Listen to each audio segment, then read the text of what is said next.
And now on to breaking news this noon. Michigan Attorney General Dana Nessel updating major cases she's taken over, including the probe into potential abuse in the Catholic Church. Simon Shaquette is live in Lansing with more on those updates, as well as 2 other high-profile cases. Simon?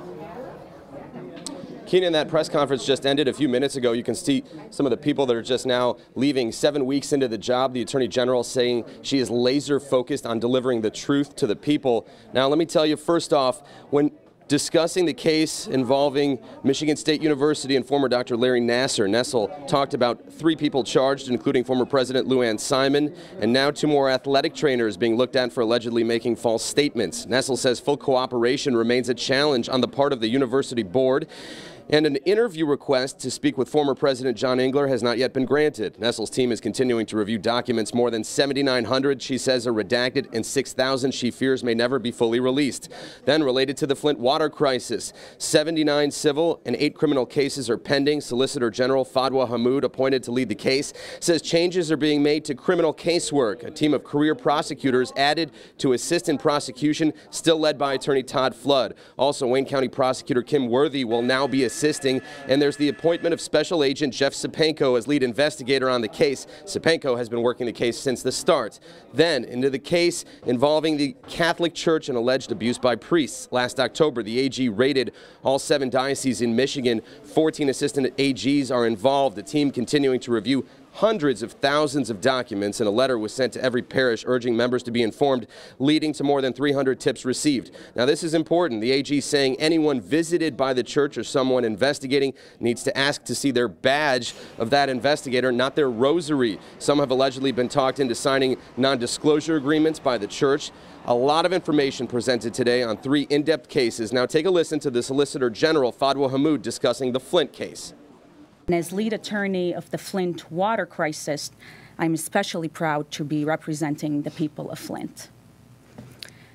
Prior to taking the lead on the civil cases related to the crisis, as you just heard, Attorney General Nessel made sure that our office is well equipped and laser focused on handling the criminal cases.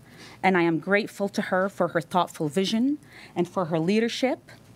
And I believe she has positioned our teams well to ensure that justice is served. I am under no illusion about the amount of work that we have ahead of us.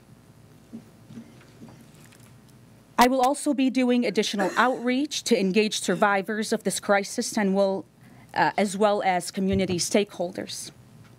I come into this role with concern for the victims of the public health crisis in the city of Flint.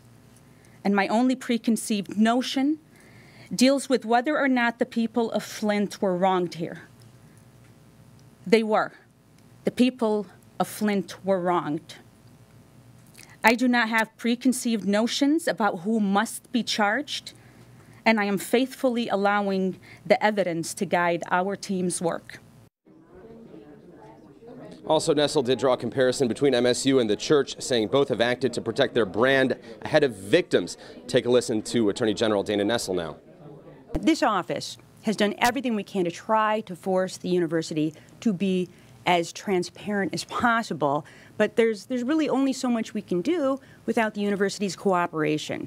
And, you know, now I would say it's time for Michigan State University to do the right thing.